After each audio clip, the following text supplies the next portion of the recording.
Kemarin sudah dijelaskan secara menyeluruh walaupun singkat tentang tujuan, kemudian praktek, dan kemudian tentu pencapaian dalam latihan ini. Sekarang saya akan bahas dari permulaan sekali tentang apa yang harus dipraktekkan dalam latihan ini. Pertama tentang tingkat pembersihan atau yang dinamakan wisudi. Jadi seperti kemarin saya jelaskan, saudara-saudara akan berusaha mencapai tingkat pembersihan sampai yang ketujuh. Dari mulai yang pertama. Yang pertama adalah sila wisudi. Sila wisudi ini adalah berkenaan dengan sila samwara, indriya samwara, dan kemudian cara hidup kita sehari-hari, dan kemudian cara penggunaan apa saja, baik kain kuning itu, baik tempat tidur, baik makanan, semuanya itu adalah mempunyai tujuan-tujuan tertentu. Kemudian yang tidak kalah pentingnya adalah di dalam latihan ini berusaha untuk mudah puas. Jadi cepat sekali bisa menyesuaikan diri dengan keadaan. Itulah namanya santuti. Itu harus dikembangkan. Baru kemudian yang rangkaian terakhir adalah konsentrasi atau samadhi. Jadi perhatikan urutannya. Jadi sila samwara di sini maksudnya kalau saudara-saudara telah bertekad untuk menjalankan 8 sila, jadi itu patuhilah dengan sebaik-baiknya. Dan kemudian di samping itu mengendalikan pintu-pintu indria, yaitu mata, hidung, telinga, lidah, kulit, dan pintu pikiran. Disitulah maknanya kita belajar 12 ayatana dan 18 dhatu. Karena di situ pada waktu mata bertemu dengan bentuk-bentuk, telinga dengan suara-suara, disitulah harus dijaga, dikendalikan, diregulit, itu istilahnya. Bagaimana caranya? Dengan sati sampajana. Jadi dengan penuh kewaspadaan dan penuh kesadaran, sehingga pada waktu timbul kontak mata dengan bentuk, lalu akan timbul segera kesadaran melihat, disitulah yang harus dijaga, dikendalikan, diatur, diregulit, sehingga tidak muncul bentuk-bentuk pikiran yang merupakan kondisi kuat. Kemudian kalau kita makanan tidak cocok dengan selera, lalu seketika segera setelah timbul kesadaran mengecap, datanglah bentuk-bentuk pikiran yang saya lanjutkan, saudara-saudara. Jadi apabila kita sudah bisa mengendalikan indria, mudah puas dalam menghadapi keadaan, situasi, kejadian, dalam latihan ini baru kemudian kita lebih gampang mengembangkan konsentrasi atau samadhi. Tetapi kalau indria-indria sukar dikendalikan, selalu terlibat menyenangi dan tidak menyenangi, bahkan kemudian melekat sekali kepada bentuk-bentuk itu, maka dengan sendirinya konsentrasi akan sulit sekali.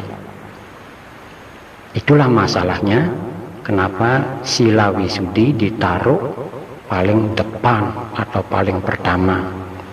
Jadi untuk membantu pikiran menjadi tidak terhalang, tidak terganggu, lancar.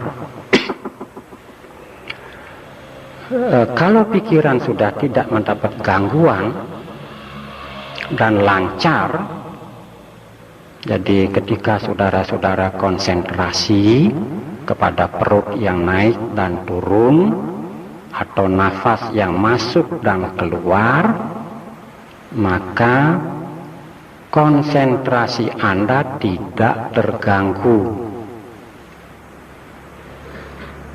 Tetapi selama pikiran kita itu masih terganggu, konsentrasi dengan sendirinya menjadi lemah. Jadi sukar memberikan perhatian yang terus-menerus kepada objek.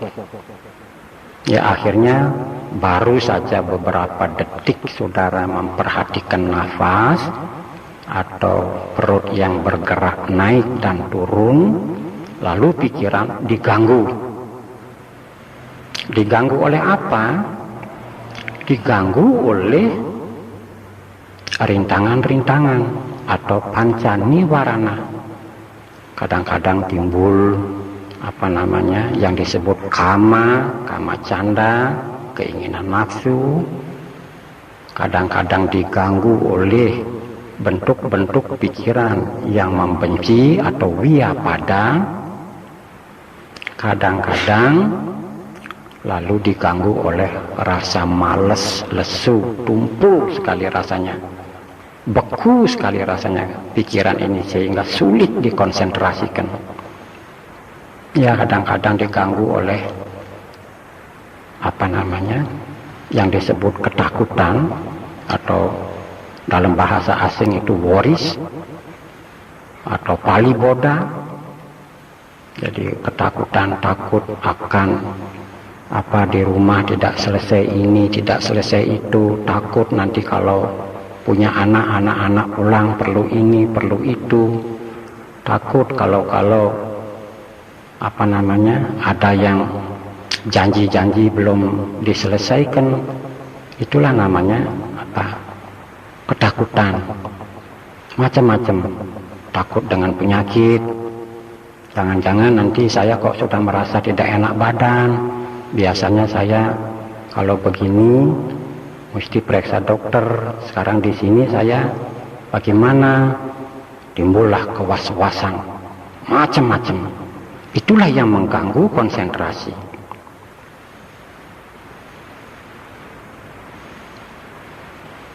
Kalau lagi malas dan lesu, sudah capek, mengganggu, wah macam-macam. Jadi bagaimana alasan saya supaya bisa pulang besok? Bukannya mustahil timbul pikiran-pikiran demikian. Nah itulah yang saya harus gambarkan kepada saudara-saudara, betapa sulitnya konsentrasi apabila pikiran masih mudah diganggu.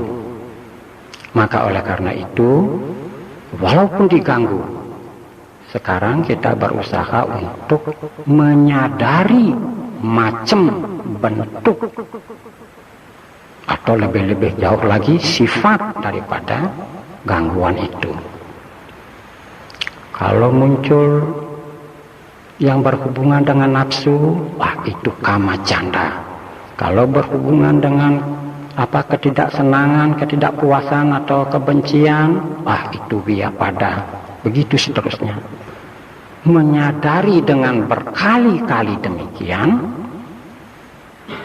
ini berarti sama dengan maling atau rampok, kita sudah bisa bangun, berjaga, dan bisa tahu. Maka maling atau rampok itu masih mikir-mikir banyak, bahkan sudah takut muncul. Itu masalahnya. Jadi pada waktu perut naik turun lalu lepas, tidak lagi menempel kepada proses naik dan turun. Lalu pikiran mengembara namanya. Pada waktu itu ada yang lama tidak sadar. Terus pikirannya mengembara itu dituruti, disenangi, disetujui, apalagi yang enak-enak. Yang tidak enak pun kadang-kadang dituruti terus. Itu namanya tidak sadar. Tetapi kalau sadar, segera ketahui, pikiran saya ini mengembara kepada hal ini, kepada hal itu. Saya tarik lagi, kembali. Naik, turun. Dengan cara demikianlah saudara bergulat, berjuang, atau berkelahi melawan rintangan-rintangan itu. Akhirnya, entah kapan, entah besok, entah nanti malam, akhirnya pikiran yang disadari pengembaraannya atau penyimpangannya akan bisa ditaklukkan sedikit demi sedikit. Lalu konsentrasi lebih lancar, lebih lama. Itu tandanya pikiran sudah mulai menjadi bersih. Namanya pembersihan tingkat kedua, yaitu citta wisudi. Kalau saudara sudah maju dalam sila wisudi dan citta wisudi, kembali saya tegaskan bahwa konsentrasi lebih maju. Karena konsentrasi lebih maju, maka konsentrasi itu menempel lebih lama kepada objek. Timbullah nyana atau pengetahuan yang disebut pengetahuan tinggi atau pengetahuan spiritual yang pertama, yaitu saudara akan baru mengerti bahwa dalam Vipassana ini, pada hari pertama saya diberi petunjuk bahwa saya harus mengerti pancakanda, saya harus mengerti 12 indria, saya harus mengerti 18 unsur atau 18 dhatu, dan kemudian katanya 4 kebenaran mulia, dan kemudian banyak lagi. Dan kemudian saya teringat, begitu saudara harusnya berpikir bahwa saya harus memperhatikan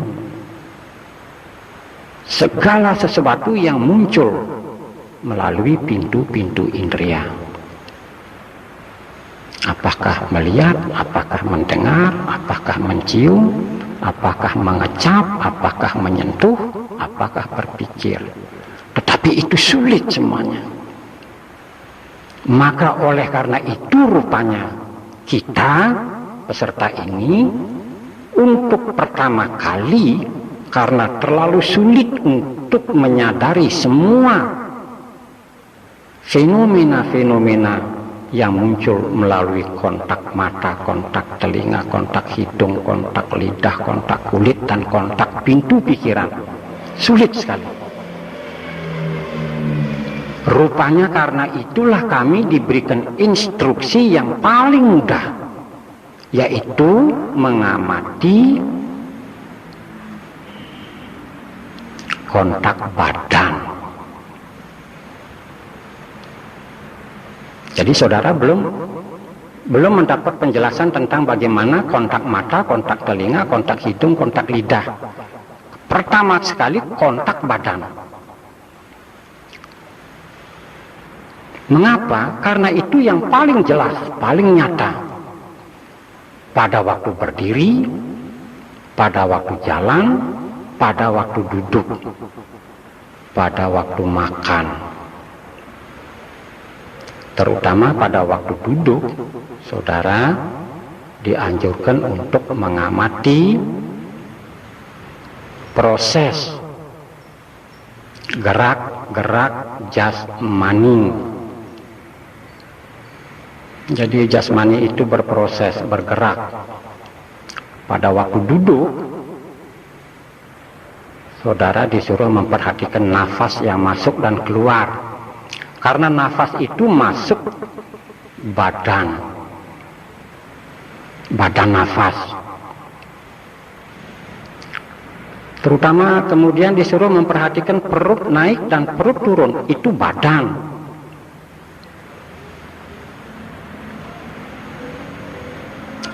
Lalu bagaimana? Apa sih perlunya saya disuruh memperhatikan badan ini? Yaitu perut naik dan turun. Konsentrasi Anda semoga sudah tidak terganggu. Lalu muncul pengertian. Oh, yang saya amati adalah gerak perut yang naik. Kemudian yang saya amati adalah gerak perut yang turun. Gerak naik dan gerak turun ini berbeda. Naik itu proses lain, turun proses lain. Tetapi kenapa saya tahu? Siapa yang tahu itu? Nah, disinilah kita mulai menganalisa. Oh, yang tahu itu batin. Atau saudara menyebut pikiran yang tahu.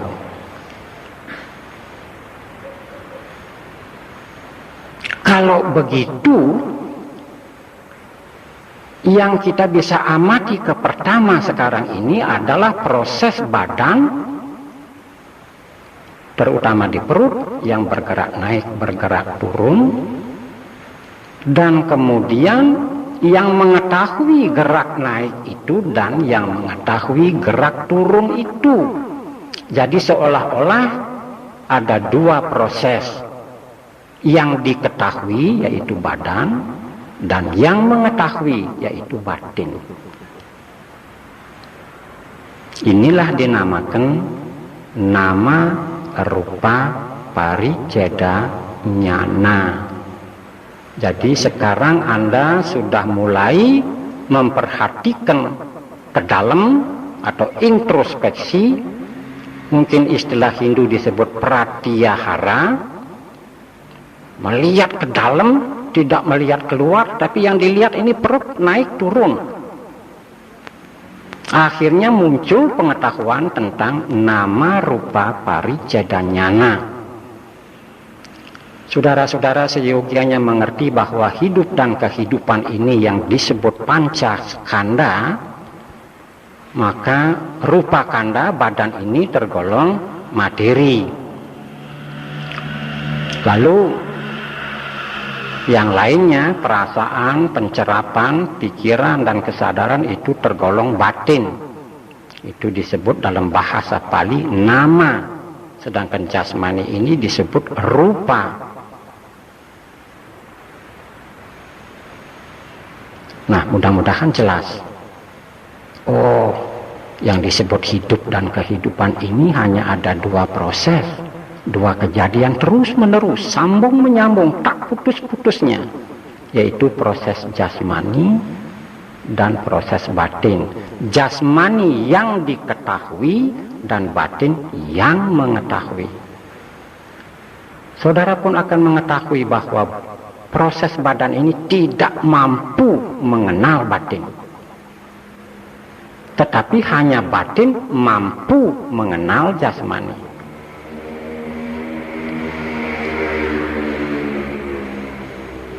maka batin itu punya kemampuan mendeterminir. Demikian disebutkan dalam muladika. Dan jasmani adalah tidak mempunyai kemampuan untuk mengetahui atau non-determinasi. Pengetahuan ini justru sangat berguna sekali. Jadi kalau saudara kuliah tentang apa, tentang mesin, tentang apa, kedokteran, tentang pengobatan, tentu ada hal-hal yang penting. Tetapi kalau saudara belajar wipasana, maka nama rupa pariceda nyana ini adalah merupakan pengetahuan dasar yang sangat penting. Demikianlah saudara-saudara akan maju di dalam latihan ini, dan akhirnya walaupun hanya baru nama rupa pariceda nyana saja, itu sudah membawa akibat yang sangat bermanfaat. Saudara bisa memeriksa, kalau begitu yang manakah yang disebut diri, yang manakah yang disebut manusia, yang manakah yang disebut makhluk binatang, yang mana disebut aku, ego. Kalau saya ternyata memeriksa dalam latihan ini, yang terdapat hanya proses jasmani yang timbul dan lenyap, dan kemudian proses batin yang mengetahui yang juga timbul dan lenyap. Kalau saudara sudah pernah mempelajari kitab-kitab ajaran agama Buddha lebih jauh, lebih mendalam, maka akan bisa menunjang bahwa pada waktu perut naik itu satu proses, timbul berbarengan dengan yang mengetahui, itu proses lain. Ketika perut berhenti naik, jadi proses naiknya sudah berhenti. Tetapi kemudian muncullah proses turun, itu proses lain. Sedangkan pikiran yang mengetahui, yang menyadari proses itu naik dan proses itu turun juga berganti-ganti, tidak sama. Demikian kalau saudara tadi mendengar suara Honda liwat, itu adalah berakibat karena telinga kontak dengan suara, lalu timbul kesadaran mendengar. Kesadaran mendengar dan kesadaran melihat dan kesadaran yang lain seperti mencium, mengecap itu lain, tidaklah sama. Nah, kalau saudara sudah pernah belajar analisa daripada proses ini, mungkin dalam latihan ini sudah bisa lebih terang lagi. Begitulah kehidupan ini terdiri daripada proses jasmani dan proses batin yang terus menerus. Timbul sekejap, segera lenyap. Setelah lenyap, segera timbul lagi yang baru. Setelah timbul yang baru, segera lenyap. Timbul lenyap, timbul lenyap. Jasmani adalah tidak sama dengan batin. Batin tidak sama dengan jasmani. Berbeda. Tetapi di antara itu, di tengah-tengah itu, atau di samping itu, di belakang atau di muka itu, tidak dapat diketemukan apa yang dinamakan aku.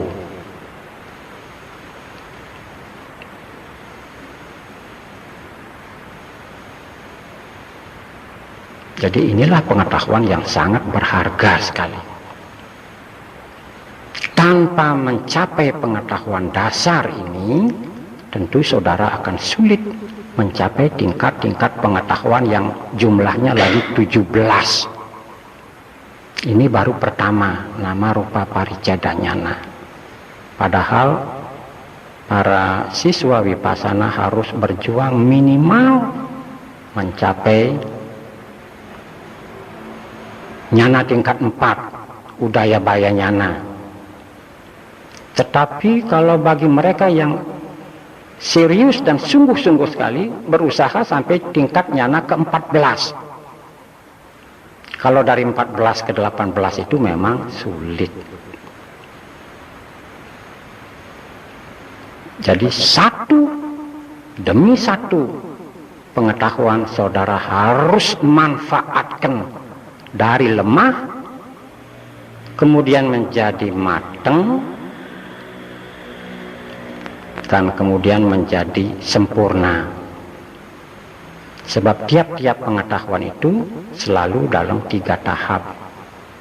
Pertama lemah dulu, nanti kemudian naik meningkat, kemudian lalu sempurna. Walaupun pengetahuan tingkat pertama memang begitu. Kalau saudara sudah mencapai tingkat pengetahuan pertama yang sudah matang, maka akan timbul tingkat pengetahuan nomor 2, yaitu paccaya parigahanyana yang lemah.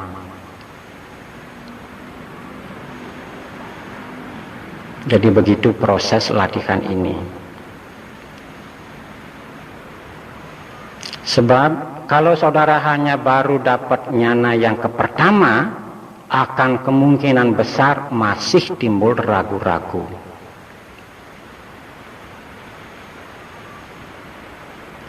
Ragu-ragu lalu menelusuri, bagaimana kok agama Buddha ini lain sekali-kali.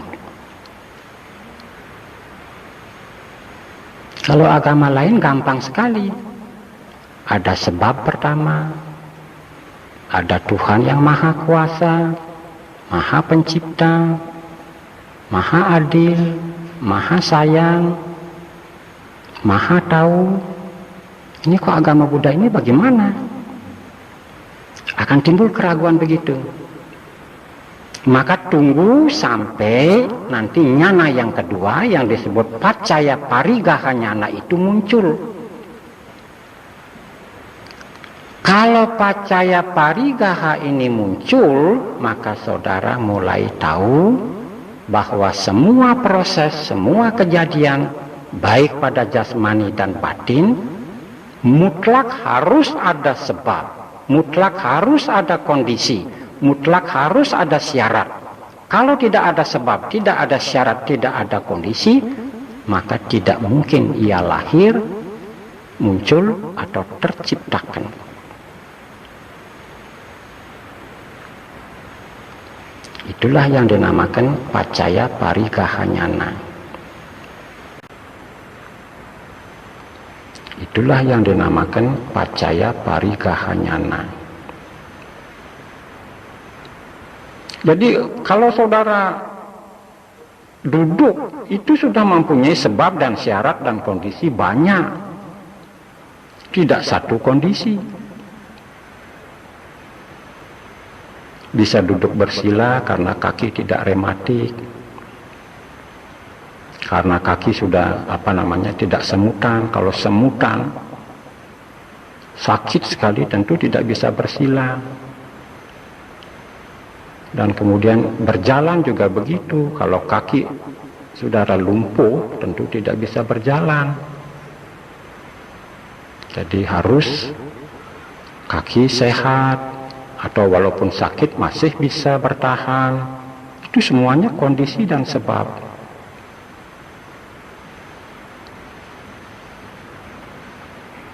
Apa yang disebut makan bukan diciptakan oleh satu sebab. Apa yang disebut mandi bukan dikondisikan oleh satu syarat, satu sebab.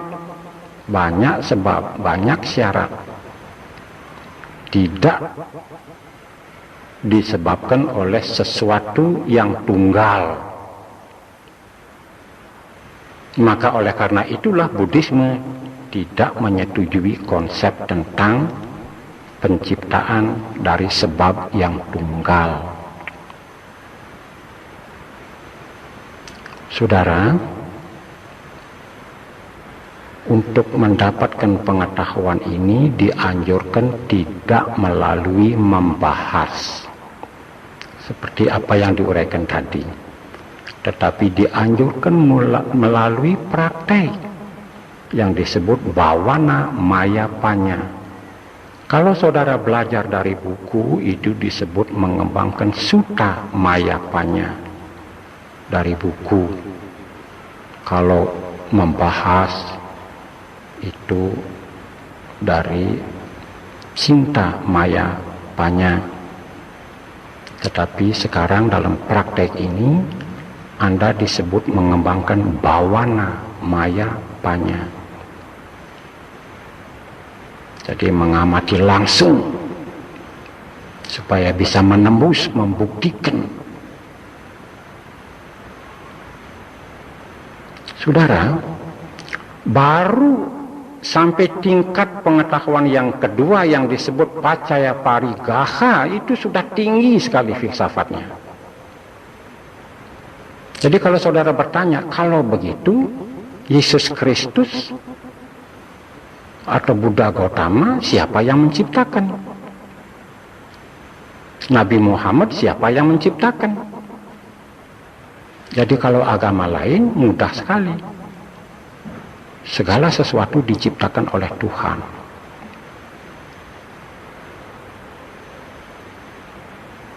Tapi Buddha Gautama tidak bisa menerima itu.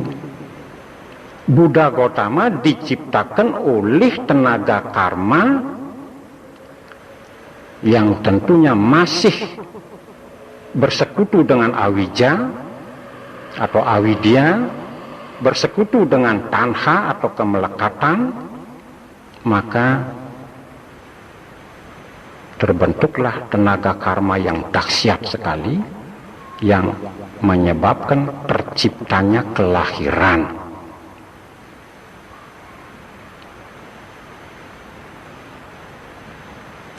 Kemudian setelah beliau bisa menghancurkan awija, bisa menghancurkan tanha, ternyata karma tidak lagi bekerja. Jadi lumpuh tenaga karma itu. Awija tidak lagi mampu menggelapkan batin Sang Buddha. Tanha tidak lagi mampu membujuk rayu batin Sang Buddha. Dengan demikian awija dan tanha hancur. Kondisi hancur, sebab hancur, syarat juga hancur. Akhirnya tidak bisa beliau diseret menjelma untuk menjadi makhluk dewa, makhluk Brahma, baik Brahma tanpa bentuk, baik jadi manusia, apalagi ke neraka. Tidak ada kekuatan. Siapa yang menyebabkan tidak ada kekuatan? Usaha beliau sendiri. Jadi dengan demikian saudara-saudara, apa yang akan dimengerti dalam doktrin Buddhisme ini? Jadi pikiran baik dan pikiran buruk itu, nirvana itu memang ada.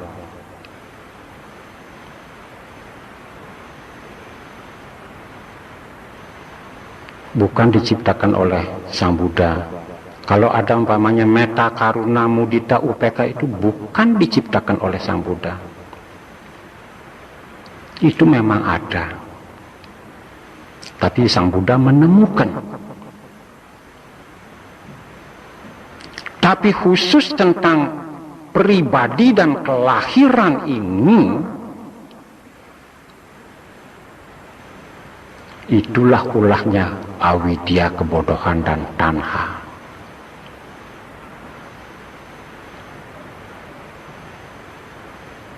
Bukan ulah siapa-siapa. Jadi Sang Buddha hanya menemukan ini loba, ini dosa, ini moha, ini kejam, ini tidak mengenal belas kasihan dan sebagainya. Beliau menemukan, dan karena menemukan lalu beliau mengajarkan sekarang kepada kita. Kalau saudara belajar Abhidharma akan jelas sekali secara detail alam semesta dengan segala isinya ini yang disebut Dhamma dianalisa secara, ya disebutnya secara habis-habisan, pokoknya dibahas habis-habisan.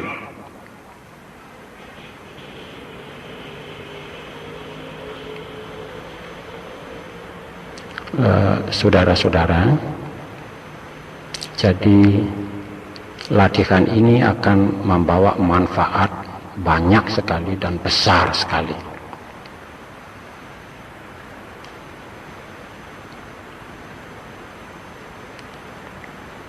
Kemudian setelah saudara akan mencapai Paccaya Parigahanyana, yaitu mengerti tentang segala sesuatu diciptakan oleh sebab, oleh syarat dan kondisi.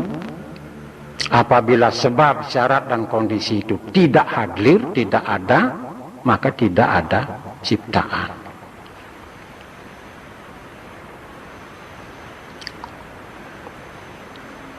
Jadi kalau mengerti dengan jelas, barulah saudara bebas dari keraguan-raguan.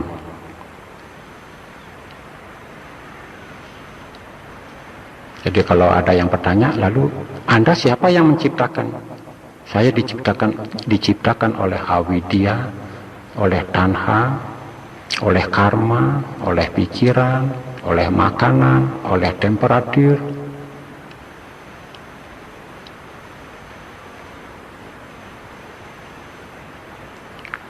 Begitulah harusnya jawabannya.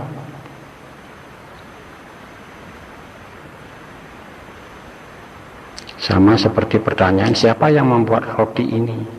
Ya ada tukangnya, tukang punya tangan, punya api, ada panci, api itu dari gas, kemudian ada tepung, ada gula, ada coklat, ada manteka, ada susu, lalu kemudian dicampur dengan apa rahasianya, lalu dibuatlah, terciptalah roti itu.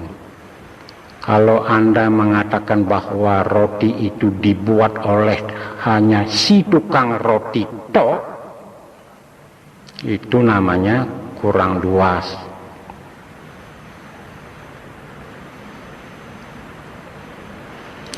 Demikianlah perkembangan Vipassana Bhavana. Yang dicari adalah tingkat pembersihan sampai tingkat ke-7, sedangkan yang disebut pengetahuan dicari mulai yang pertama sampai tingkat ke-18. Jadi bayangkan, perjalanan Anda masih jauh sekali. Sekarang Anda sedang gelisah-gelisahnya pikiran. Apalagi Yonggris baru kebakaran, rugi sudah beberapa ratus juta. Lalu nekat datang latihan kemari. Apa muncul pikiran itu? Apa? Muncul. Selamat datang pikiran yang muncul, begitu Anda. Jadi muncul, wah, tadinya sudah tidak pikir tentang beberapa ratus juta itu terbakar, tapi sekarang timbul lagi. Jadi saudara sekarang perang total dengan bentuk-bentuk pikiran itu. Begitulah kalau yang lain ada masalah di dalam hidupnya, ada problem, wah sekarang ini diganggu sekali. Konsentrasi masih lemah, pengertian masih minim sekali.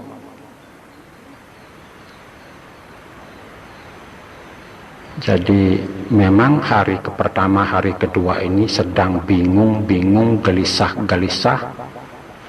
Jadi apa rasanya? Semua menjadi gangguan saja yang dilihat. Tetapi biasanya nanti hari keempat mulai agak reda, hari kelima lebih reda lagi. Hari ke-6 biasanya tenang, enak rasanya. Apalagi dapat pengertian sudah lebih banyak, selalu dihibur dengan penerangan-penerangan, penyuluhan-penyuluhan yang merupakan hiburan. Tetapi walaupun begitu, nanti hari ke-7, wah, mulai capek, bosen, duduk tidak tahan, jalan tidak tahan, lalu konsentrasi lebih tidak tahan. Mulai mendapat gangguan yang dahsyat sekali. Jadi walaupun vipassana itu kelihatannya enteng, hanya jalan tindak-tindak pelan, makan pelan, mandi pelan, tetapi kalau dibandingkan dengan olahraga dan kerja berat, orang akan memilih kerja berat. Ada seorang siswa meditasi zaman dulu, sekarang sudah meninggal. Saya lebih senang disuruh mengerjakan sawah 3 hektar dengan menyiapkan sapi, meluku, terus apa saja tugasnya, daripada disuruh diam begini. Itu memang insight, itu namanya insight, pandangan terang.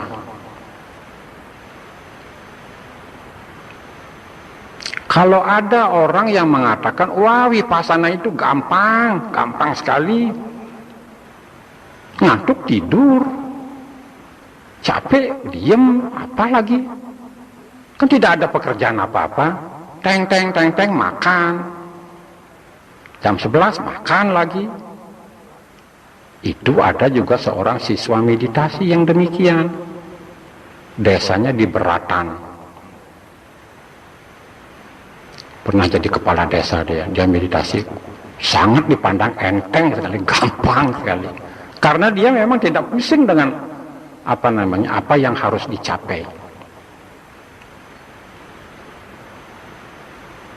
Kalau disuruh jalan pelan, dia komentari supaya jangan nginjak semut, katanya. Mudah-mudahan peserta ini tidak ada yang nakal-nakal ya. Nakal saling mengganggu, itu saya harapkan sekali. Biarpun umur tua, kalau lagi pikiran usil atau senang mengganggu itu muncul macam-macam. Itu sudah pengalaman dari peserta-peserta latihan sejak dulu sekali. Ada yang karena kesel lalu bawa senter. Kemudian temannya sedang duduk meditasi, dia senter mukanya teman yang duduk meditasi itu. Kemudian besoknya ditanya, kamu kemarin asik sekali, rupa-rupanya sudah bisa melihat sinar. Coba. Ini jangan ngomong ya, disiplin sekali, jangan ngomong. Jangan saling mengganggu.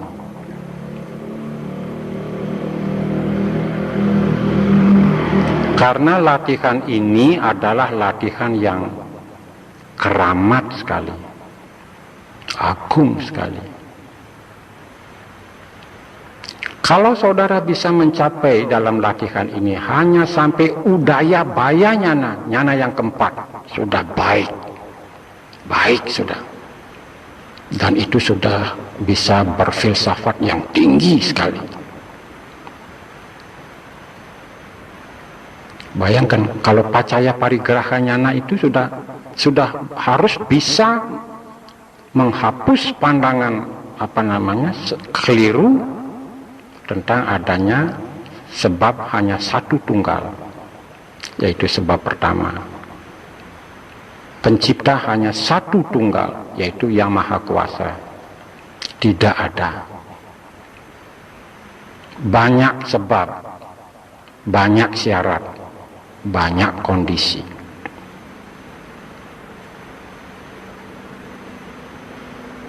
Demikianlah saudara-saudara, ini hanya penuntun untuk munculnya nyana-nyana. Tetapi saudaralah yang harus berusaha dengan tekun sekali supaya betul-betul mencapai melalui penembusan yang disebut bawana mayapanya. Nah, demikian petunjuk yang saya berikan untuk hari kedua. Dan sekarang instruksi. Instruksi ini adalah tujuannya untuk membangkitkan keyakinan, membangkitkan semangat, membangkitkan perhatian, membangkitkan kesadaran, membangkitkan kewaspadaan, membangkitkan konsentrasi, dan dengan sendirinya berarti mengembangkan kebijaksanaan. Maka oleh karena itu ibaratnya mesin diesel. Makin lama saudara berlatih, makin maju. Mesin diesel itu makin lama dipakai, makin panas, makin lancar. Tetapi hindarkan apa yang dinamakan ekstrim. Sebab ekstrim selalu tidak baik. Ekstrim yang saya maksudkan di sini adalah apa yang dinamakan semangat terlalu menonjol, sedangkan tidak sebanding dengan konsentrasi.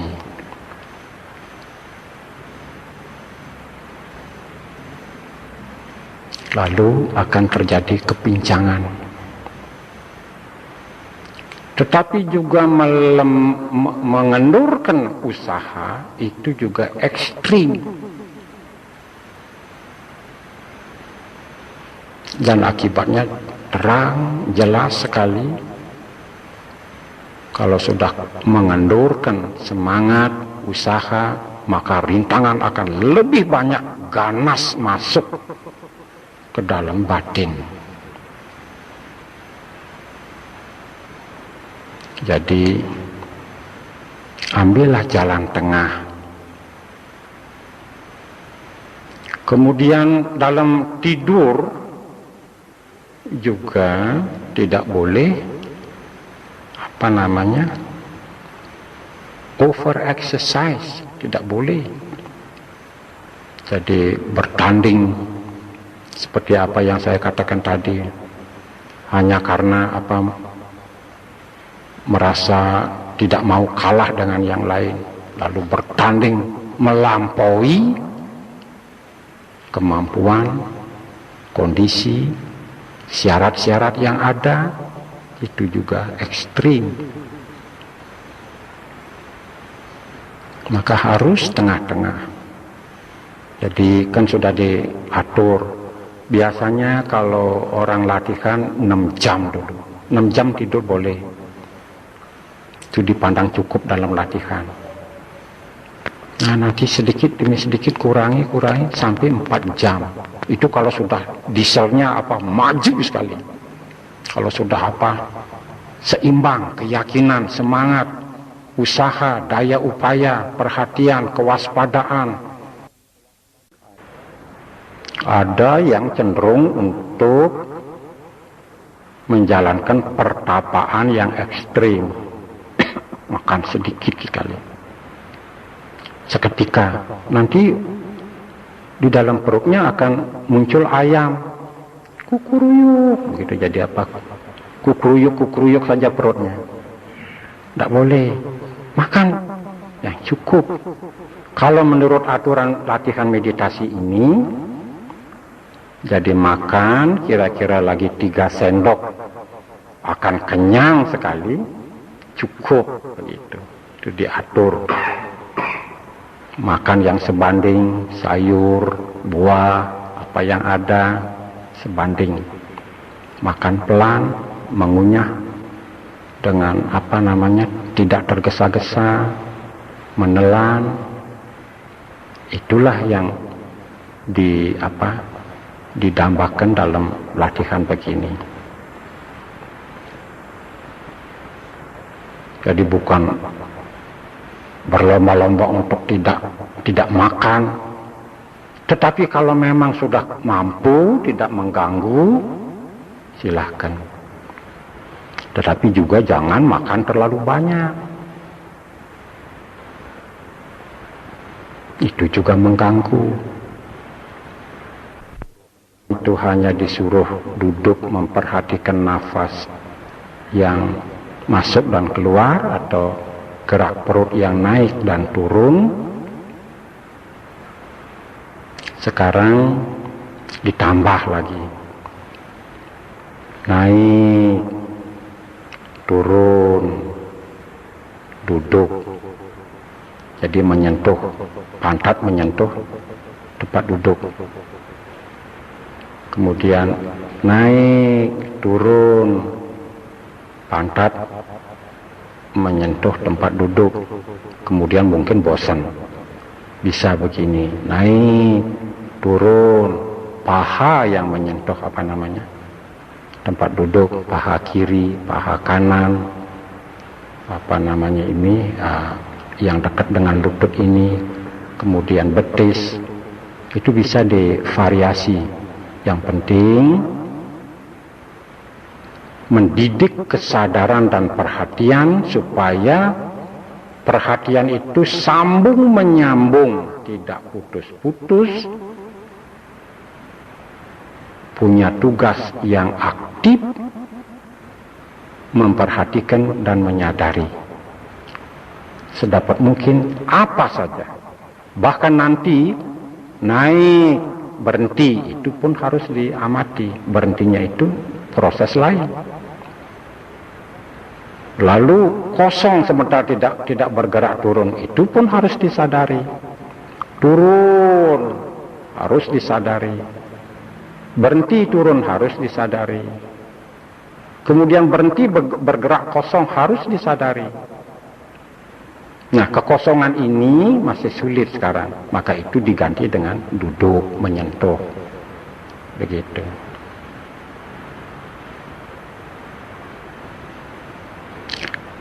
Saudara, ketika kesadaran mengamati itu muncul, lalu bentuk-bentuk pikiran apa yang datang menyelinap masuk ke batin, itu pun harus diketahui. Begitulah latihan kesadaran ini.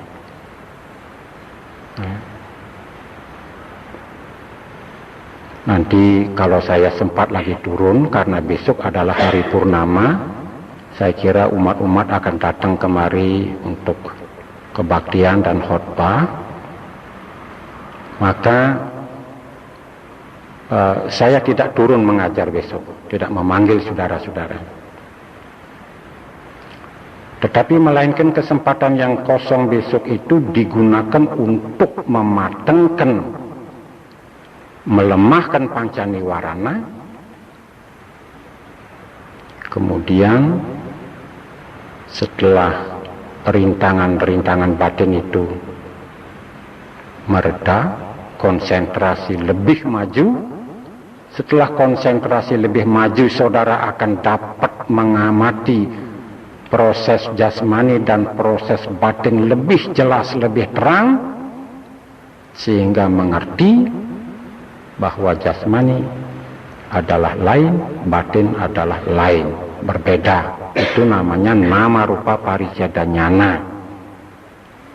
Kemudian sudah timbul bayangan-bayangan. Saya tidak melihat itu, yang mana disebut aku. Kok yang tadi saya catat nafas naik dan yang mengetahui nafas nafas masuk, lenyap, kedua-duanya lenyap.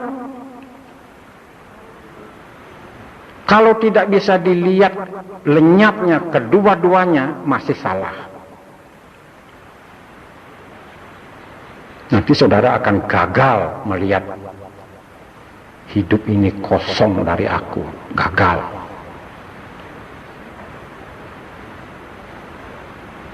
Nah, begitu juga waktu makan, makin pelan. Waktu dari duduk akan bangun, makin pelan. Cuma ada pengecualian. Kalau umpamanya sedang saudara jalan, lalu hujan turun lebat, itu jangan terlalu tolol. Jalan pelan-pelan jangan, nanti basah kuyup.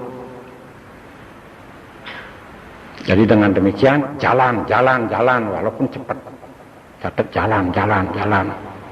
Kalau saudara sudah mendengar lonceng berbunyi 5 kali, saudara masih di kamar, ya sudah, jalan cepat, jalan. Hanya diamati saya jalan, gitu aja. Kalau lambat jalannya, nanti teman-teman di sini tidak sabar menunggu. Timbul tidak sabarnya, yang penyebabnya adalah itu. Begitu. Ada yang bertanya? Apa yang masih diragukan dan belum jelas? Ya, kita.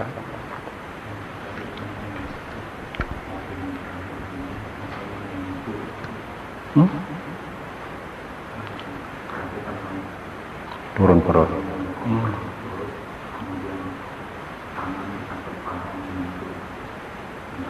Tempat duduk itu waktu interval, waktu kosong. Coba perhatikan. Sekarang Anda duduk bermeditasi, berkonsentrasi kepada gerak jasmani, yaitu perut yang paling jelas, ya. Naik, berhenti. Ini tangan boleh ditempel di perut ini, ya. Naik, berhenti. Itu berhenti itu proses lain. Nanti pada waktu naik itu akan terasa kalau waktu sampai waktunya saudara akan melihat sama sana nyana dengan jelas, udaya baya dengan jelas, naiknya itu akan kaku sekali. Tak. Jadi seperti seperti tidak satu gerak itu, tidak terputus-putus gerak itu. Naik begitu. Berhenti, turun. Itu akan bisa diperhatikan dengan jelas dan dirasakan dengan jelas. Baru tahu bahwa proses naik itu terdiri juga dari banyak proses. Jangan menghayal supaya mengalami itu. Jadi sementara belum mengalami itu cukup naik, lalu kan berhenti dong. Kan belum ada turun dong, belum dong. Pada waktu duduk begitu. Supaya jangan kosong. Bukan dari berdiri duduk bagaimana? Duduk sekarang begitu dong. Perut bergerak naik pada waktu nafas masuk. Nanti ada saat berhentinya. Waktu saat berhenti itu kosong, ada saat kosong, itulah diamati, duduk begitu.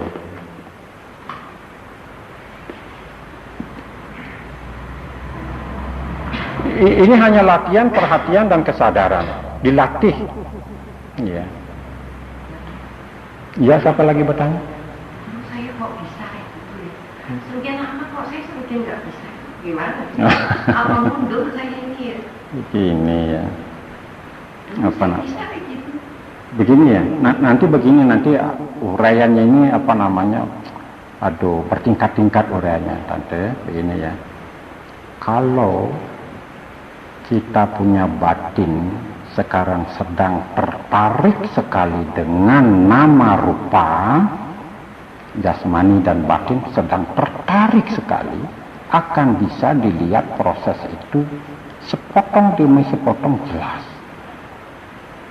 Kemudian kalau sikap batin kita sudah makin dewasa, dia tidak tertarik lagi atau kurang tertarik kepada jasmani dan batin.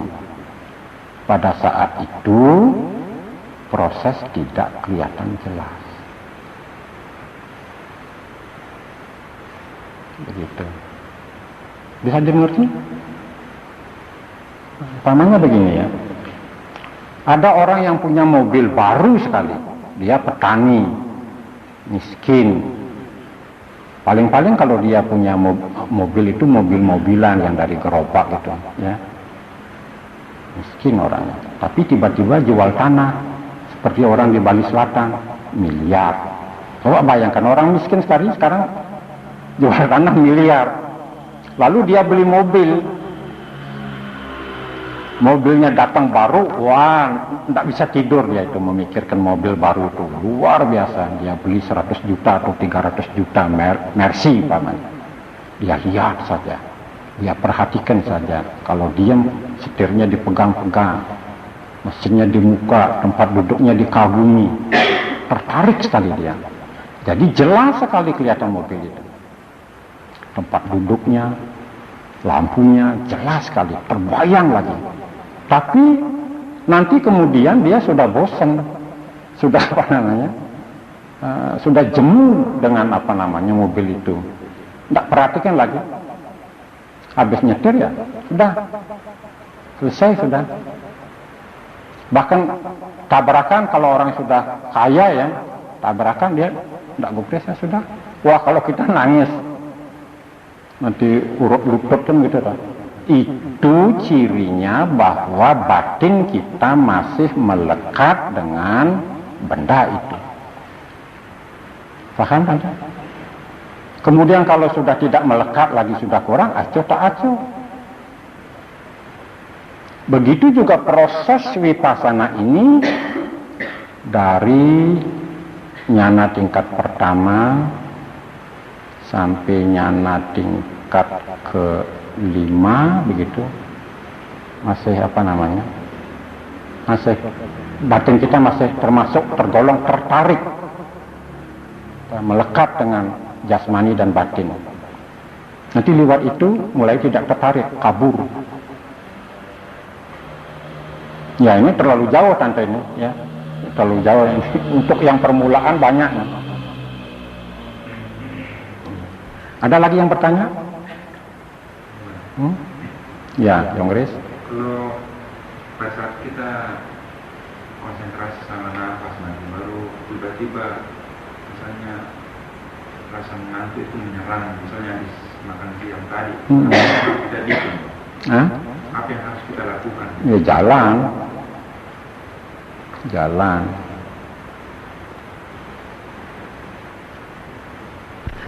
Bergerak.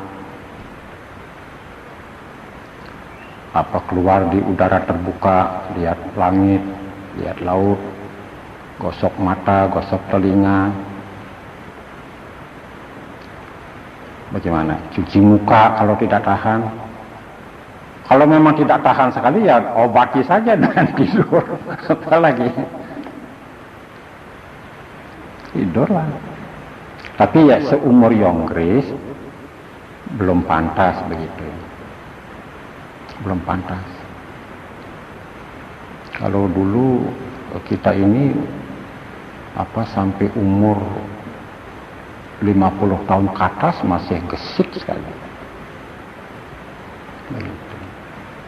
Apalagi pada waktu umur 30, 40, 45, 50 masih gesit sekali. Masih bisa tidak menggunakan tidur itu. Kalau banyak penyakit, sudah umur tua, itu kondisi sudah. Seperti Romo Kosasih, itu kondisinya sudah itu. Maka orang belajar spiritual, belajar Dharma itu harus umurnya lebih baik muda. Kalau yang sudah tua itu sudah ibarat rumput ilalang yang sudah tumpul sekali.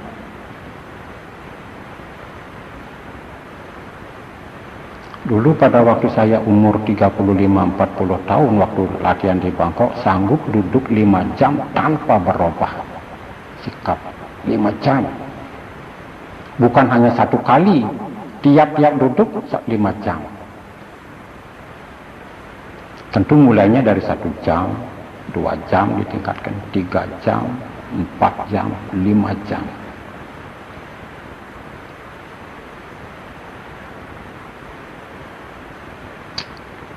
Ya, itulah kondisi. Lalu kalau dengan demikian banyak yang bisa dicapai.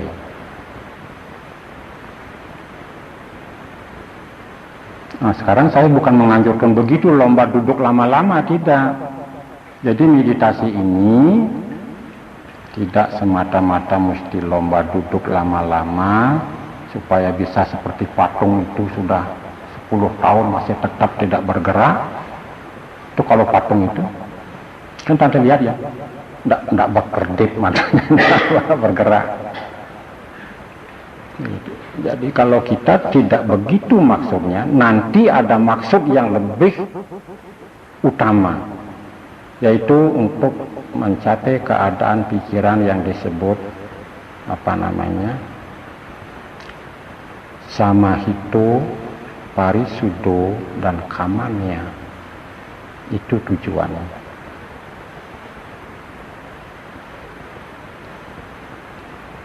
Ada yang bertanya lagi? Silakan. Iya.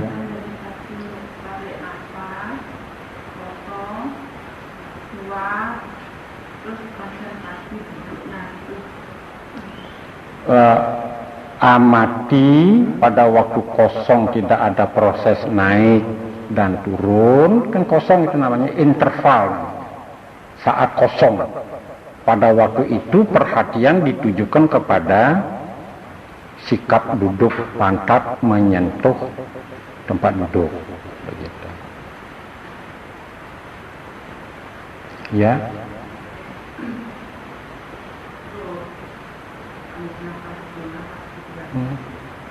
Biasanya itu seperti ada sesuatu naik. Iya.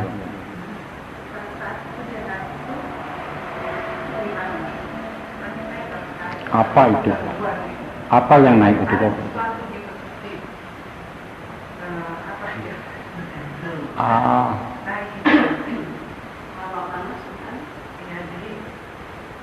Juga ikut turun juga. Makanya kadang-kadang itu mau diturunkan gimana? Sudah berapa kali? Begini, lebih baik istilahnya let it be, gitu. Saya tidak bisa memastikan karena itu gejalanya bagaimana, juga Mary tidak bisa menceritakan secara persis. Begitu. Ya kemungkinan saja kalau orang meditasi itu kundalini naik ya. Jadi terasa panas, hangat, naik biasanya. Ya, tidak terasa. Gitu. Ya. Jadi kadang-kadang kalau dari itu saya takut berhenti, jadi tidak laksanakan lagi pernapasan itu bikin aman. Tapi begitu mulai lagi nanti dia naik. Ya sekarang begini. Begini Mary, tujuan dari Vipassana ini adalah untuk mencapai 7 tingkat pembersihan dan 18 spiritual knowledge atau Mahayana. Kalau Mahayana lebih senang mengistilahkan Mahanyana, jadi the great knowledge gitu.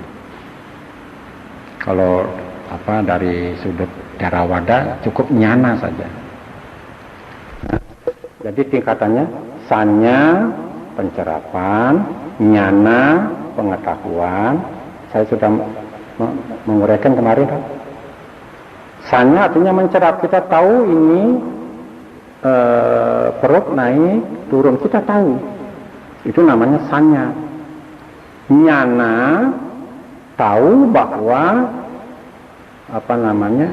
naik ini adalah terdiri dari beberapa proses, turun terdiri dari beberapa proses, tahu bahwa itu proses sepotong demi sepotong, berubah-ubah, tidak kekal, dan kalau kita bodoh dan melekat akan menimbulkan masalah. Gitu. Jadi anicca dukkha anatta juga sunyata, tatata, dan paticca samuppada jelas bagi mereka yang sudah timbul nyana. Sekarang kan dikembangkan ini nyana yang dikembangkan. Kelak, lalu kalau sudah mencapai gotra bunyana, mulailah pikiran bersekutu dengan marga kita. Bersekutu dengan jalan kesucian. Itu tujuan latihan, Mary. Ya. Jadi apakah kundalini naik atau turun atau ada di mana itu, let it be. Dan apakah itu gejala apa? Ya, sebaiknya hanya tahu saja. Caranya apa?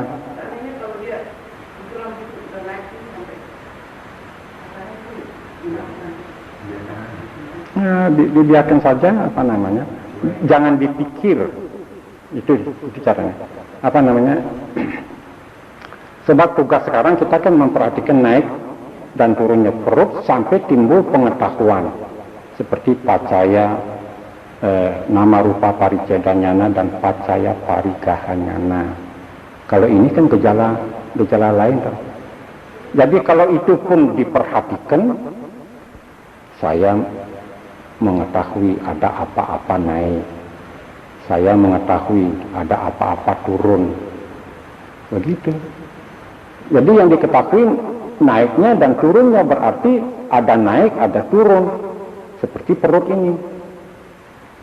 Nanti arahnya tidak kekal, berubah-ubah, anicca, begitu. Begitu arahnya. Jadi saya tidak tahu persis seperti apa, panas, dingin, seperti bola, seperti apa yang naik itu? Bola.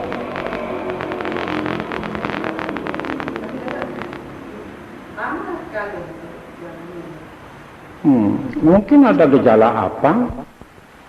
Apakah gelembungan udara begitu, terasa seperti bola begitu? Iya begitu, atau gelembung udara begitu, mungkin terasa begitu. Iya, saya kira itu dokter atau sensei mungkin lebih tahu itu ya. Iya. Bagaimana caranya sampai bisa timbul yang tadi bilang itu nama rupa paricedanyana? Kalau pada saat kita misalnya bermeditasi, kita hanya mengamati proses gerakannya itu. Iya. Kita kan tidak merenungkan bahwa inilah bahwa batin kita dan itu akan timbul sendiri. Kapan? Entah. Tunggu tanggal mainnya. Iya. Jangan membuat imajinasi. Wah, ini Bante cerita begitu. Sekarang saya sudah lihat naik turun. Jangan sekali menghayal gitu, membuat imajinasi, jangan. Tunggu sampai dia timbul sendiri. Ya kalau tidak timbul ya bukan salah saya. Salahnya Yonggris. Yang jelas dengan meditasi ini konsentrasi, konsentrasi keluar masuk yang apa. Walaupun apa yang timbul biarkan itu secara lenyap gitu ya. Yang jelas konsentrasi itu tetap pada keluar masuk yang apa. Ya, tetapi lebih jelasnya begini, kalau pikiran mengembara itu harus disadari sebagai rintangan batin, namanya panca niwarana, begitu. Atau seperti orang yang tinggal di rumah, kalau ada klotek-klotek itu pasti ada anjing atau manusia kan gitu, ada maling kan begitu maksudnya. Nah itu panca niwarana namanya. Lalu jangan terbawa hanyut, diseret terus menerus begitu maksudnya, tapi cepat kembali kepada objek ya. Bagus kalau bertanya itu siapa? Silakan.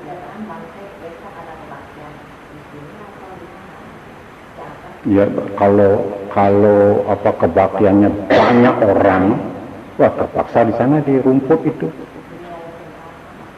Biasanya jam 6. Iya, biasanya. Ya di kamar saja. Di kamar aja. Ya barangkali mau ngintip khotbah juga boleh. Iya. Ada lagi yang bertanya?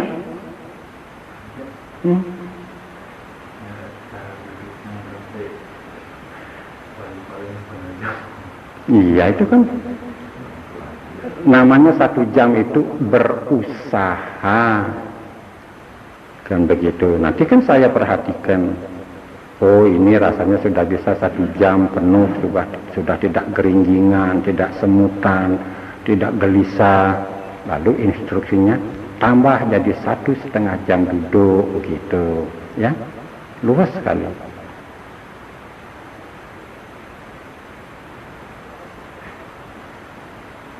Kalau bisa duduk lama, pengalaman piti banyak sekali, jelas sekali. Dan juga bisa mengalami apa yang disebut bahagia, sukang. Itu bisa dinikmati lama, tetapi di sini vipassana tidak perlu kok.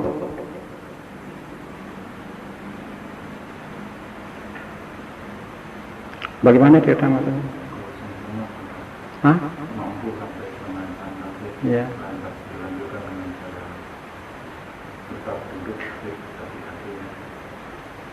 Begini kita caranya melatih diri ya. Umpamanya tidak tahan karena kaki tertekan. Saya mau merubah sikap, saya ingin merubah sikap. Itu dulu kan keinginan untuk merubah sikap dulu muncul ya. Tapi itu pelan-pelan. Kaki kiri bergerak lurus. Kaki kanan bergerak lurus. Sekarang diganti bagaimana sikapnya. Duduk lagi. Ya. Ngerti sekarang? Nah. Jadi dengan demikian kita berlatih 1 jam duduk walaupun merubah-rubah sikap. Ada lagi? Ya.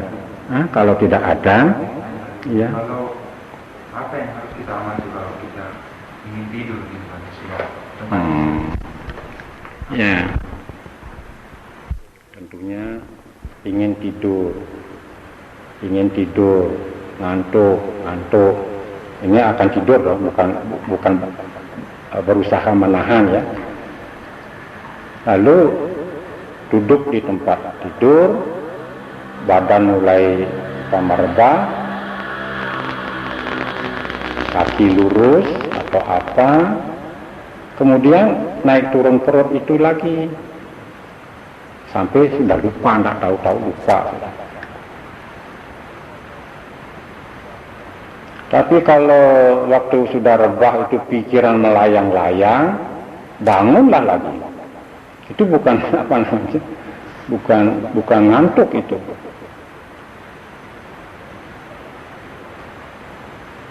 Ya terserah prakteknya itu. Ya. Siapa lagi? Nah sudah cukup banyak diberikan kesempatan untuk bertanya. Sekarang saya akan memberikan pesan kepada mereka yang sudah beberapa kali latihan. Tidak usah persis menuruti apa yang saya katakan, tetapi langsung saja mungkin dalam 1 malam sudah mencapai Udayabaya Nyana, silahkan ya. Seperti Santini atau Subasini barangkali sudah pernah, atau Romo Kosase. Jadi langsung saja. Biarlah nama rupa parijada nyana jelas, pacaya parigaha nyana jelas, samasana nyana jelas, Udayabaya nyana jelas. Di situ starting point-nya lagi. Ya, begitu. Baik, silakan, selamat berjuang. Ya, namaskara dulu, sudah itu jalan tertib keluar.